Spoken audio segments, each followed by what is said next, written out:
இனிய வணக்கம். ஜோதிட கலையில் லக்னாதிபதி அமர்ந்த பாவத்தை வச்சு அந்த லக்னாதிபதி என்ன பாவத்தில் அமர்ந்திருக்காரோ அதை பொறுத்து அவரோட சூழ்நிலைகளை நம்ம கண்டறிய முடியுமானா கண்டிப்பாக கண்டறியலாம். அந்த லக்னாதிபதினு சொல்லக்கூடிய மேசம் முதல் கடக வரையிலும் இந்த வீடுகள் அமர்ந்திருந்தால் என்ன மாதிரி அமைப்போம், சிம்மம் முதல் விருச்சக வரைக்கும் அமர்ந்திருந்தால் என்ன மாதிரி அமைப்போம், மீனம் முதல் தனுசு வரைக்கும் அமர்ந்திருந்தால் இப்படிங்கிற வரதிலையும் நம்ம எடுக்கலாம். அதேமாரி நீர் ராசி, நெருப்பு ராசி, காற்று ராசி தத்துவங்கள்லாம் இருக்குது. இதெல்லாம் எதுக்கு இருக்குதுன்னு நமக்கு தெரியுதுன்னா இதெல்லாம் அடிப்படை விஷயங்கள் தான். இது இருந்தாலும் சொல்கிறேன். இந்த நான் எப்படி இருக்கிறோம் அப்படிங்கிற விஷயத்தை பார்க்கும்போது பார்த்திங்கன்னா, இந்த நான் நீங்கிற விஷயத்தை நம்ம எதை தொடர்பு படுத்துது, நம்மளை எதை தொடர்பு படுத்துது, எதை வழியோடு நம்மளை வழி நடத்துது, எந்த வழியாக நமக்கு காட்டுது அப்படிங்கிற விஷயத்தை இந்த மேசம் முதல் கடகம் வரையிலான முதல் 4 ராசிக்குள் லக்னாதிபதி அமர்ந்துருச்சு அப்படின்னா ஜாதகர் நான், எனக்கு, தனக்கு, தன்னை பற்றியே சிந்தனை உடையவராகவே இருப்பார்.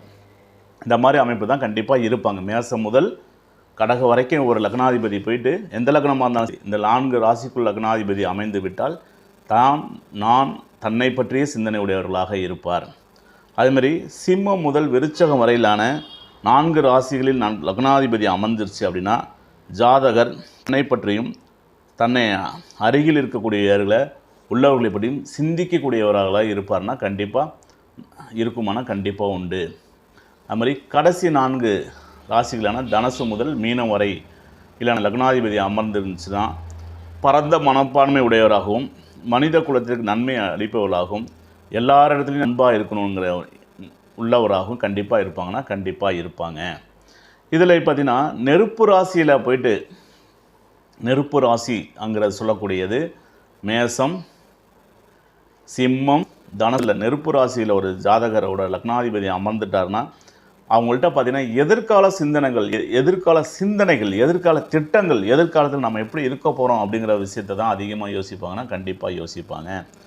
அதே லக்னாதிபதி காற்று ராசின்னு சொல்லக்கூடிய மிதுனத்திலேயோ துலாத்திலேயோ கும்பத்திலேயோ அமர்ந்து விட்டால் இந்த ஜாதகர் பார்த்திங்கன்னா அதுமாதிரி காற்று ராசின்னு சொல்லலாம் சரி, பூமி ராசின்னு சொல்லக்கூடிய இந்த மாதிரி சிந்தனை அமர்ந்து விட்டால் அவங்களோட சிந்தனைகள் எவ்வளோனா நிகழ்காலத்தை பற்றியும் என்ன நடக்க போகுதுங்கிற விஷயத்தை பற்றியும் அதிகமாக சிந்திச்சுட்டே இருப்பாங்க. அதுமாதிரி ஜாதகரோட நீர் ராசியில் உட்காந்துருச்சார் அப்படின்னா நீர் ராசி அப்படிங்கிறது கடகம், விருச்சகம், மீனத்தில் உட்காந்துட்டார்னா அவங்களோட சிந்தனைகள்லாம் எப்படி இருக்கும்னா கடந்த கால சிந்தனைகளை பற்றி அதிகமாக சிந்திச்சுட்டு இருப்பாங்க.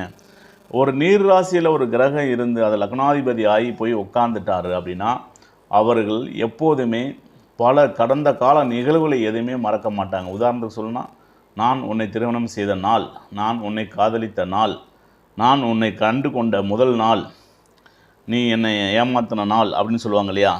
இந்த மாதிரி பல்வேறு விஷயங்களை கண்டிப்பாக அந்த நீர் ராசியில் போய் லக்னாதிபதி அமர்ந்து விட்டால் இந்த மாதிரி ஒரு உணர்வுகள் இல்லாமல் கண்டிப்பாக இருக்குமானா கண்டிப்பாக இருக்கும்.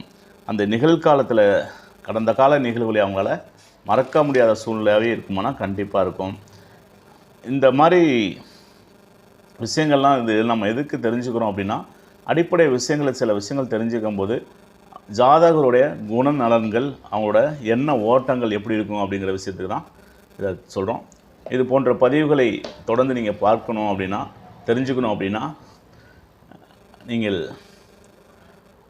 சுக்ரன் ஆன்லைன் அஸ்ட்ரோ டிவியை சப்ஸ்கிரைப் செய்து கொள்ளவும், இது போன்ற பதிவுகளை தொடர்ந்து பார்க்கணும்னாலும் இந்த சுக்ரன் ஆன்லைன் அஸ்ட்ரோ டிவியை சப்ஸ்கிரைப் செய்து கொள்ளவும். மேலும் எனது தொலைபேசி எண்கள் 99 430 38 285. என்னிடம் ஜோதிடம் பார்க்க நேரடியாகவோ ஆன்லைன் மூலமும் பார்க்கணும் நேர்கண்ட எண்ணை தொடர்பு கொள்ளவும். நன்றி, வணக்கம். மீண்டும் அடுத்த பதிவில் சந்திப்போம்.